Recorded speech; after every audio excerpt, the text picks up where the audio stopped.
언니들 솔직히 말해볼게요. 다이어트 한다고 닭가슴살에 고구마만 먹다가 밤 11시에 갑자기 이성의 끈이 툭 끊어진 적 있죠? 냉장고 문 열고 허겁지겁 먹어치우고는 다음날 아침 퉁퉁 부은 얼굴 보면서 아, 나는 왜 이렇게 의지박약일까 자책해본 적 분명 있을 거예요. 저 김유진도 다이어트 전문가라지만 예전엔 똑같았거든요. 그런데 여러분, 그거 아세요? 그건 여러분의 의지가 약해서가 아니에요.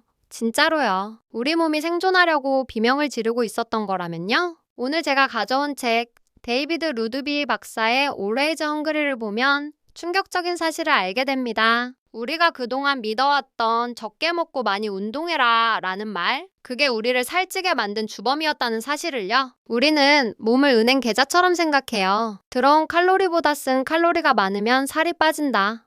수학적으로는 맞죠. 하지만 우리 몸은 계산기가 아니라 복잡한 생물학적 공장이에요. 500칼로리의 쿠키와 500칼로리의 연어 샐러드, 몸속에 들어가면 정말 똑같은 일만 할까요? 절대 아니에요. 이 책의 핵심은 바로 인슐린이라는 호르몬이에요. 우리가 빵, 떡, 면 같은 정제 탄수화물을 먹으면 혈당이 치솟고 인슐린이 콸콸 쏟아져 나오죠. 이 인슐린이 하는 일이 뭐냐? 바로 지방 저장을 명령하는 거예요. 인슐린은 혈액 속의 에너지를 지방 세포문을 열고 쑤셔 넣은 다음 문을 쾅 잠가버려요. 자, 여기서 무서운 일이 벌어집니다. 에너지가 지방 세포에 갇혀버렸잖아요. 그럼 정작 우리 뇌나 근육이 쓸 에너지는 혈액 속에 안 남아있는 거예요. 몸무게는 많이 나가는데 세포 단위에서는 배고파 죽겠어 라고 아우성을 치는 거죠. 이게 바로 가짜 배고픔의 정체예요. 많이 먹었는데도 돌아서면 배고픈 이유. 이제 아시겠죠? 뇌는 에너지가 부족하다고 느끼니까 우리한테 명령을 내려요. 야, 빨리 뭐 좀 먹어. 당장 달달한 걸로. 그래서 우리는 또 빵을 먹고 인슐린은 또 지방을 저장하고 몸은 또 굶주리는 악순환. 이 상태에서 의지력으로 밥양만 줄인다? 몸은 위기를 느끼고 대사량을 확 낮춰버려요. 조금만 먹어도 살찌는 체질이 되는 지름길이죠. 그럼 어떻게 해야 할까요? 루드비 박사님의 처방은 정말 충격적이었어요. 지방을 먹어서 지방을 빼라. 네, 잘못 들으신 거 아니에요. 기름진 거 먹으면 살찐다고 평생 피했는데 오히려 건강한 지방을 충분히 먹어야 살이 빠진다는 거예요. 건강한 지방은 인슐린 수치를 건드리지 않아요. 오히려 포만감을 아주 오래 유지해주죠. 더 중요한 건 우리가 지방을 먹어주면 몸이 안심해요. 아, 에너지가 충분히 들어오는구나. 이제 꽉 잠가뒀던 지방 창고 문을 열어도 되겠어. 하고요. 그때부터 진짜 지방 연소가 시작되는 겁니다. 저도 예전엔 무지방 우유, 저지방 요거트만 찾았어요. 근데 그거 아세요? 지방을 뺀 자리에 맛을 내려고 설탕이나 전분을 넣는 경우가 많아요. 결국 저지방 식품이 고탄수화물 폭탄이 되어 인슐린을 더 자극했던 거죠. 배신감 느껴지지 않나요? 자, 이제 이론은 알겠고 그럼 당장 오늘부터 뭘 먹어야 하냐고요? 책에서는 3단계 프로그램을 제안해요. 복잡할 것 없어요. 제가 딱 정리해 드릴게요. 특히 첫 2주가 제일 중요합니다. 1단계는 2주 동안 진행되는데요. 목표는 탄수화물 중독 끊기와 지방 대사 켜기입니다. 이때는 곡물, 감자, 설탕은 물론이고 과일도 잠시 안녕해야 해요. 너무 가혹하다고요? 대신 지방을 50%까지 늘려요. 견과류, 아보카도, 올리브 오일, 치즈, 다크 초콜릿까지 배고플 틈이 없어요. 많은 분들이 물어보세요. 과일은 건강식품 아니에요? 맞아요. 하지만 지금 우리 몸은 인슐린에 너무 예민해져 있는 상태잖아요. 과일의 과당조차도 지금은 스파크를 일으킬 수 있어요.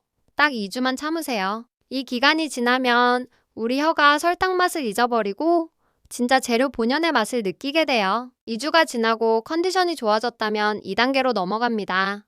이제 지방세포 재훈련 시간이에요. 이때부터는 통곡물 현미밥, 키노아, 베리류 같은 과일을 조금씩 다시 먹습니다. 중요한 건 천천히 흡수되는 탄수화물을 먹는 거예요. 몸이 놀라지 않게 살살 달래주는 거죠. 마지막 3단계는 목표 체중 근처에 왔을 때 시작해요. 이제 여러분은 알게 될 거예요. 내가 빵을 얼마나 먹으면 다시 살이 찌는지 내 몸의 탄수화물 허용치를 찾는 과정이죠. 다이어트는 이벤트가 아니라 생활이잖아요. 가끔 친구랑 파스타 먹어도 돼요. 하지만 다음 끼니에 바로 지방을 챙겨 먹으며 균형을 잡는 법을 알게 되는 거죠. 제 아침 식단 하나 보여드릴까요? 예전엔 시리얼에 저지방 우유였는데 지금은 이렇게 먹어요. 계란 2개, 스크램블, 시금치 볶음, 그리고 아보카도 반 개에 올리브 오일 듬뿍. 이렇게 먹으면 점심때까지 간식 생각이 1도 안 나요. 뇌가 맑아지는 기분은 덤이고요. 먹는 것만큼 중요한 게 있어요. 바로 잠과 스트레스예요. 잠을 못 자면 코르티솔이라는 스트레스 호르몬이 나오는데 이게 또 인슐린 저항성을 높여요. 밤새 넷플릭스 보면서 살 왜 안 빠지지? 하면 안 돼요. 잘 자는 게 최고의 다이어트입니다. 운동은요? 살 빼려고 죽기 살기로 뛰지 마세요. 이 책에서는 과도한 운동은 오히려 식욕을 폭발시킨다고 경고해요. 식단으로 몸의 대사를 먼저 고치고 운동은 기분 좋을 정도로만 즐기세요. 식후 20분 산책이 격렬한 헬스 1시간보다 인슐린 관리에 더 좋을 수 있습니다. 결국 핵심은 내 몸과 싸우지 마라입니다. 배고픔을 참는 건 의지력 싸움이 아니라 호르몬과의 전쟁이에요. 백전백패할 수밖에 없어요. 대신 몸한테 좋은 연료를 주세요. 지방이라는 든든한 연료를 주면 몸은 알아서 불필요한 체지방을 태워 없앱니다. 오늘 당장 모든 걸 바꿀 순 없겠죠. 딱 하나만 약속해요. 오늘 저녁 식탁에서 흰 쌀밥을 반으로 줄이고 그 자리에 올리브 오일을 듬뿍 뿌린 샐러드나 견과류 한 줌을 더해보세요. 배고픔이 사라지는 마법을 오늘 밤 바로 느끼실 거예요.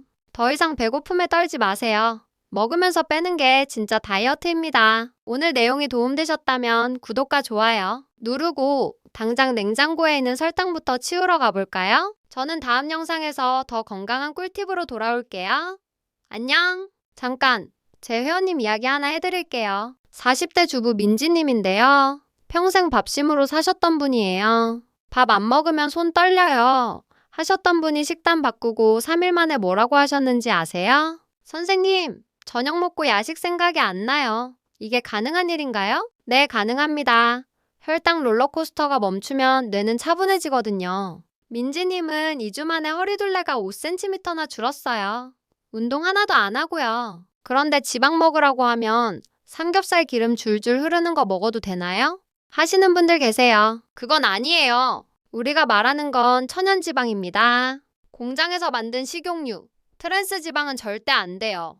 이건 오히려 염증 덩어리예요. 입 심심할 때 먹을 간식 딱 정해드릴게요. 구운 아몬드 한 줌, 무설탕 그릭 요거트, 아니면 삶은 계란. 과자 봉지 뜯지 마시고 이거 드세요. 처음엔 밍밍해도 3일만 지나면 고소함이 느껴질 거예요. 사회생활 하느라 외식 피할 수 없죠. 팁 드립니다. 식당 가서 밥 공기 뚜껑 열자마자 밥반을 덜어내세요. 그리고 반찬 중에 나물, 고기 위주로 드세요.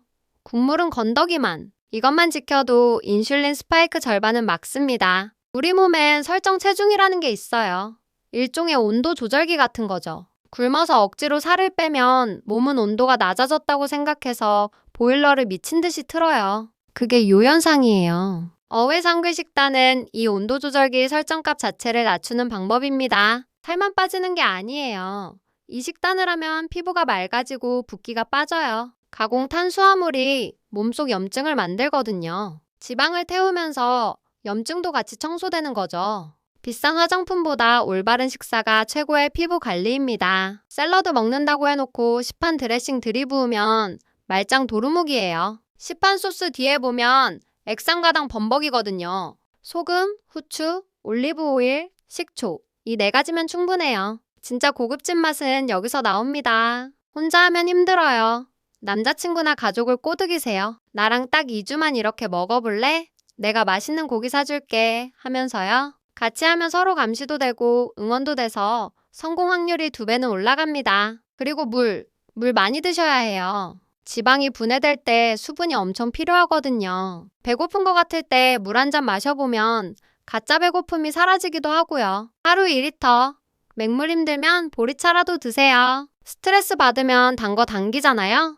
그럴 때 3분만 눈 감고 심호흡해 보세요. 루드비 박사님도 스트레스 관리를 강조하셨어요. 깊은 호흡은 부교감 신경을 깨워서 폭식 욕구를 잠재워줍니다. 공짜니까 믿져야 본전으로 한번 해보세요. 혹시 하다가 한 끼 망쳤다고 이번 생은 글렀어 하고 포기하지 마세요. 우리 몸은 한 끼로 망가지지 않아요. 다음 끼니에 다시 건강한 지방 먹으면 바로 복구됩니다. 완벽하려고 하지 말고 꾸준하려고 하세요. 마트 갈 때 팁!